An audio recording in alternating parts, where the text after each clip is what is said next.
Good morning. This is the Anthony Taylor Poetry Show, episode 23. Today is April 10th, 2016. I'm going to read a villanelle, which is creatively called Silver Springs, Maryland, early 1980s.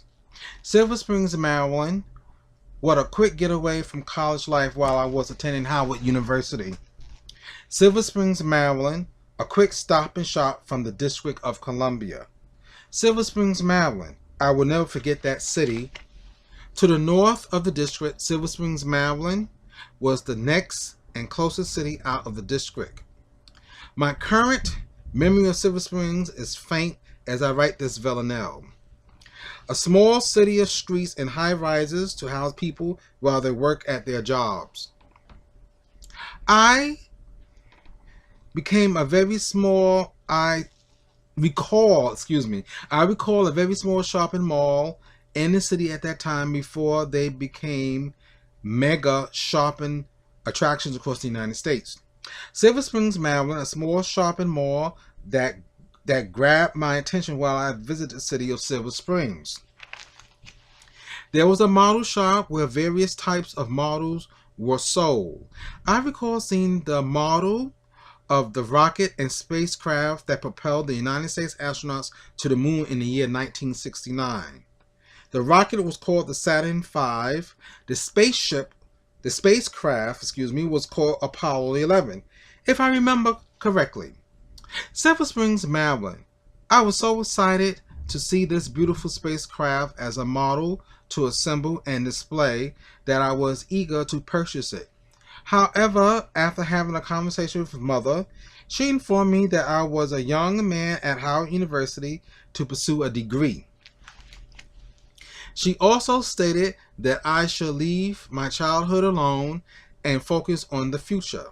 I listened to her and acted accordingly.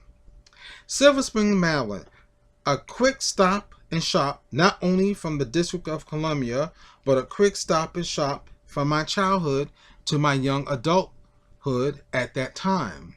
Silver Springs, Maryland, a beautiful bus ride through upper northwest of Washington, D.C. A ride by city transportation. Get on the bus, narrow bus, pardon me. I need to stand right here out of the way of everybody. Silver Spring, Maryland, what a sight it was traveling north and looking through the windows, observing the scenery. Churches, one after the other. 16th Street Northwest should have been named Avenue of the Churches. Silver Spring, Maryland. The bus ride to and fro Silver Spring was like a small journey until itself. Trees, churches, houses, mansions, parks, and especially Rock Creek Park, all could be observed as you travel north to Silver Spring, Maryland, or as you travel south to the District of Columbia. Silver Springs, Maryland. Out of my 4 years of attendance at Howard University, my journey to Silver Spring were limited. Hard courses and hard studying prevented my travels north into Silver Springs, Maryland. However, when I could travel north, the excursions were appreciative.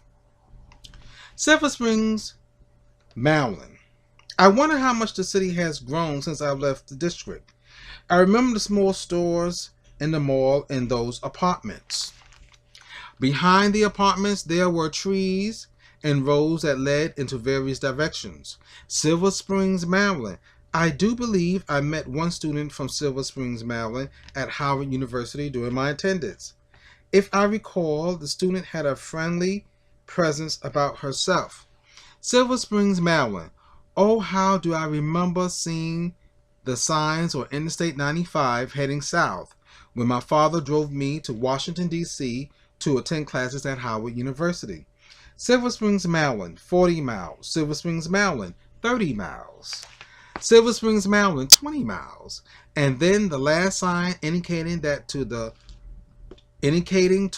driver, turn off at this exit to reach Silver Springs, Maryland. Silver Springs, Maryland. What a sight to see while leaving Interstate 95 and heading south to Washington, D.C. to attend classes at Howard University. When I saw the sign, "You are in the city limits of Silver Spring, Maryland," thoughts of a new academic year at Howard University came to my mind. Who will be my new instructors? Who will be my new friends? Will I see my old friends from the previous academic year? Silver Springs, Maryland. What a city for a quick stop and shop. What a landmark it was for me coming back to the district to attend Howard University. A city located north of the district, which served as many indicators for me while I was a student at Howard University. Don't get me wrong, there were other cities outside of the District of Columbia, north of the district, south of the district, east of the district, and west of the district. To discuss the other cities I visited besides Silver Springs in this poem will be too long. Other cities, such as Fairfax, Virginia, and Alexandria, Virginia, will more likely be discussed in future poems. Silver Springs, Maryland. I will always have favor for this city because it was the first city I visited outside of the district when I was in college. It also reminded me of New York when I was in college. All I had to do, get a bus on 16th Street Northwest, head north, get off at the last stop, Silver Springs, Maryland. Silver Springs, Maryland. Well, that's the size of it. One of my personal memoirs from the days when I attended Howard University. Thank you for watching and listening to the Anthony Taylor Poetry Show on YouTube. Thank you and have a good day.